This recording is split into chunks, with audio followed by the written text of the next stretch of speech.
Welcome to Chapter 1, Mini Lecture 2. We're going to continue talking about the history of agriculture and really emphasize different tribes that helped agriculture become what it is today. All right, so why were Native American agriculturalists so important? One of the big reasons why we credit them for so many different reasons in agriculture is because they practiced agriculture since the beginning. So they were solely dependent on themselves and their tribes. So they had permanent villages. They lived in the same place. They traveled, but just not, they weren't hunters and gatherers where they just went where the food was. They really learned how to sustain agriculture where they were. They had fewer domesticated animals in American tribes. They traded, which was a big thing, things that we still do today. We still do in American policy today. Two very big, important tribes that we look at in Native American agriculture, the Hadassah tribe and the Anazi tribe, were so vital to the way we do things in America. So we're going to look at them now.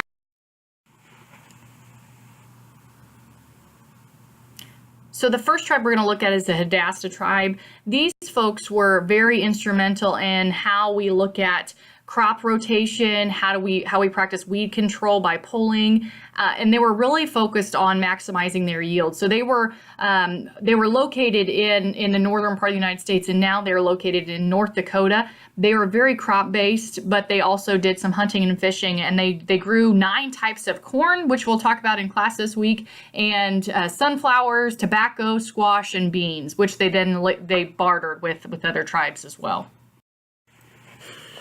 Next, we're going to look at the Anasazi tribe. These folks were located in the southwestern part of the United States.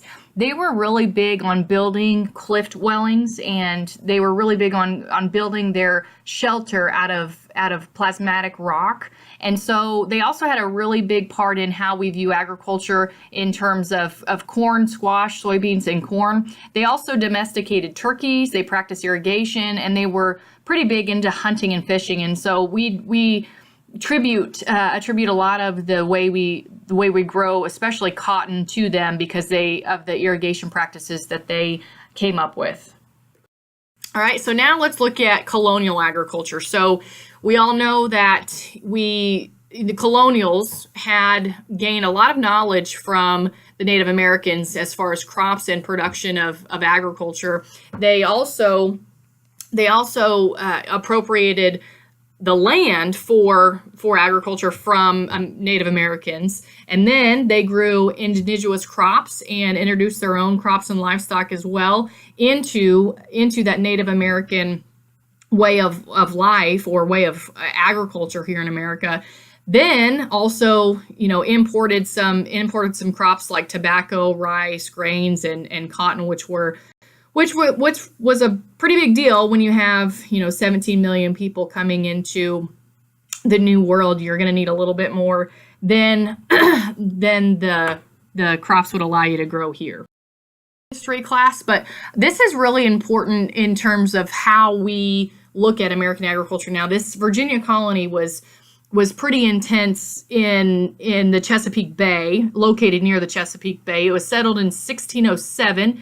And this is really where, colonization of Native Americans really started to happen, and unfortunately was controlled and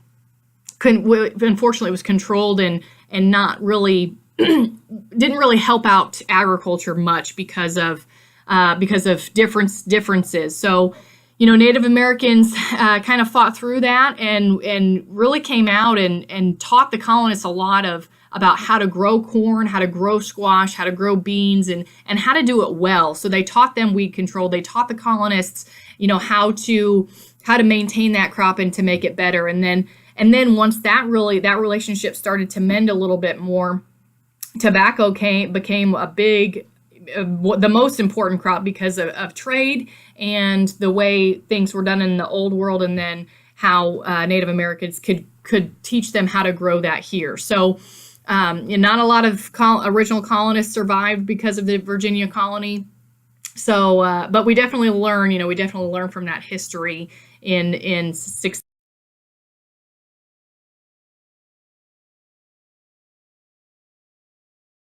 Cod, in the Cape Cod Harbor. So there, again, Native Americans were pretty vital to teach the colonists how to grow different types of crops. They celebrated, obviously, this is where we get the first Thanksgiving. They celebrated their first harvest with the the origin of Thanksgiving, and this was pretty important for different tribes. But one of the big things that we get here in this American agriculture when we look at it is how two different types of people actually work together to make something happen in agriculture. And we look at it in 2018 terms, and that's kind of a big deal too. So we're definitely learning from our history in that.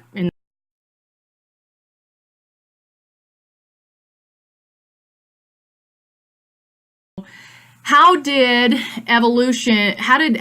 American agriculture evolution from the 1600s until the 1900s? The big thing that we look at in farming is how labor intensive it was back in the 16 and 1700s. Everything was hand labor. You did everything with your hands. You did everything, and then 1700s, 1800s rolled around, and we learned to incorporate horses. We learned to incorporate different types of livestock, and we learned how to make things, to till up the ground, to plant.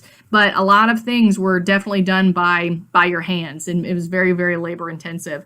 And then the 1800s to 1900s rolled around, and we really started to use our hands to invent things, which was good. And then we developed that for all phases of production, and now we look at it in 2018 terms, and you can buy a combine with fully loaded, as we call it, and it's about $500,000 to $750,000. But back then, that's where it started. 1900s is where we really looked at how that was maintained but built upon. So pretty neat when you look back.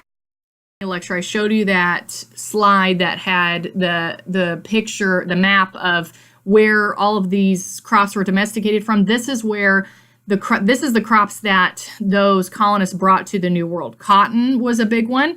Grains like wheat, oats, and rye and barley. Tobacco, which we've talked about, rice. And then when you look at the livestock part of things, cows, beef cattle, sheep, and goats were pretty big, and really implemented a lot of positive into the New World.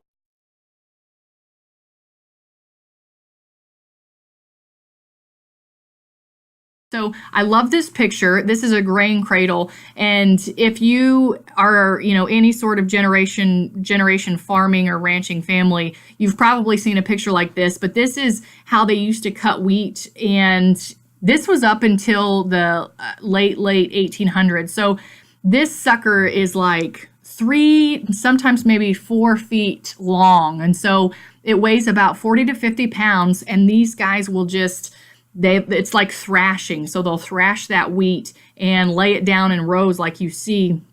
And, that's a pretty big field. So that's a field, and that's a, probably 40, 50 acre field. They're going to be thrashing that for days. And, if you look at it again in 2018 terms, how did they know that the moisture was right? How did they know it was mature enough? How did they know when to do that? But, the cool thing was they learned by example. They learned by doing, and so neat to see them do this. And then, in 2018, we can have we can combine or harvest a wheat field in a couple hours, that wheat field in a couple hours. But it all started with innovations like this. And it's just. This is a great picture that shows a disc harrow preparing that field to be then planted. So this is a team of 8 horses, and you can see the big mechanical aspects that they had back in the early 1900s, but how we have then modernized it into 2018. But think about how long this would take one person to do, even just whether it's a 40 acre field, 30 acre field. I mean, this would be a pretty big job. And there's no cab. There's that farmer's sitting on a pretty probably a metal seat there, and trying to disc up this field so that they can plant it and be ready for growth and development of that crop. All right, so then you look at the 1900s to 2000s. We look at how, most farmers begin to operate independently from their neighbors. So they kind of switched off and started to do their own thing, which was pretty cool. And they started to operate and really employ a little bit more people, but it was theirs and they didn't have to depend on their neighbors, which was pretty cool. And then you started to see a lot of mechanical power. That's, this is where pesticides came in, herbicides, fertilizers, and then, the human labor and animal power were replaced. So we now have machines that basically drive themselves and do things for themselves. So we'll talk a little bit about that in class, but this is that century that a lot of things started to happen to intensify how we efficiently grow livestock and how we efficiently grow crops. And so pretty neat when you look at the evolution in the United States from the 1900s to the 2000s. But the important part to really remember is we got this way because of the Hadassah tribe, all of those different Native American tribes and the colonists working together. Yes, they had their disagreements. Yes, it was hard, but they really made it so that we could have what we have today, which is pretty cool. There is a combine back in the day. I think this is early 1900s. It's in your book too, but I wanted to talk to you about it. This is corn. This is how they were harvesting corn, and you can see that big wagon back there. That is not how a combine looks today. So they were actually harvesting about 3/4 of that crop, 3/4 of that plant, because they used it for other things. They used that stalk for other things. Now, unless you're cutting that corn for silage or something like that, you don't really use the stalk much. So you just want that seed, but that's what that looked like back in the day. And then this is a tractor on your left-hand side. Before we started to really learn about how we could further the mechanization of farming. So pretty neat.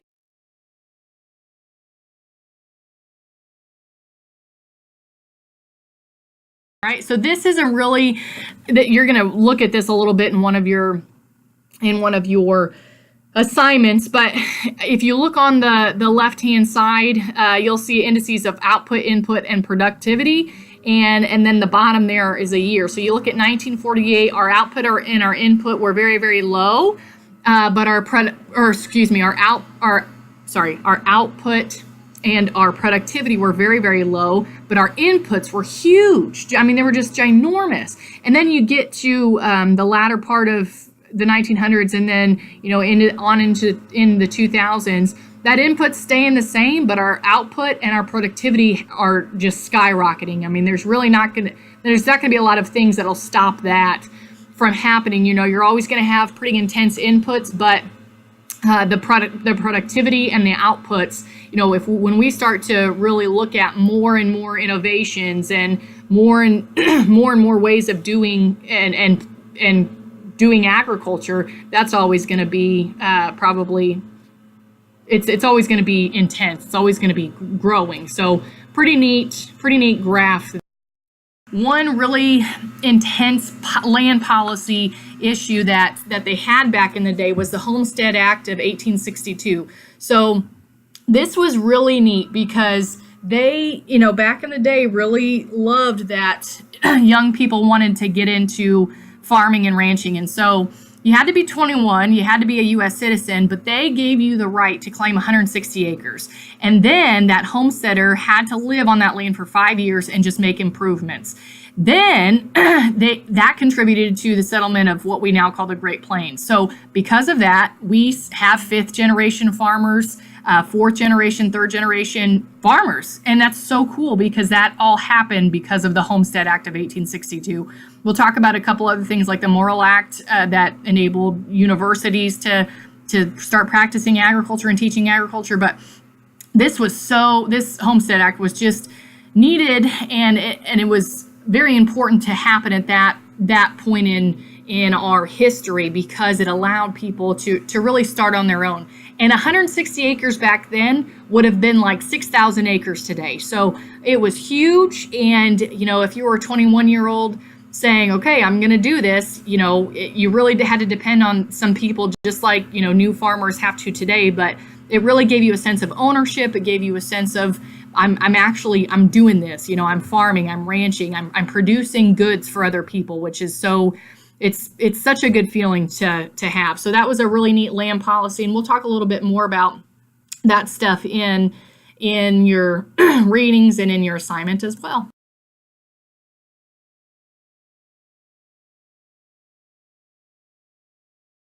Economic endeavor. So, in our history, a lot of people believed this, and hopefully there's people that still do, because, farmers and ranchers, they're the ones that are producing crops. They're the ones that are producing livestock and that are feeding you and I. And so that's such an important belief and way of doing things. And, in some cases in 2018, it's probably not appreciated as much as it would be, back in 1862, but it's something that a lot of people still believe and is still obviously needed.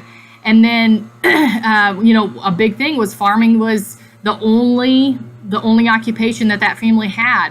And it was, the wife stayed and cooked and raised the kids, and that husband was out there doing things and farming and ranching. But today we look at how many different occupations, contribute to our society. So now, we have degrees like ag business and ag communications and different spectrums of agriculture that only help and intensify and show people how important agriculture is, which is just, in my eyes, is just as important as farming and ranching. And so, it's pretty cool that we can live in a world that you can if you want to go help a farmer and a rancher do a budget sheet, teach them how to do a budget sheet so that they can do their job better. That's pretty cool. I mean, you would be able to help that farmer and rancher have more of an economic endeavor than they did before. So that's the wrap up of the first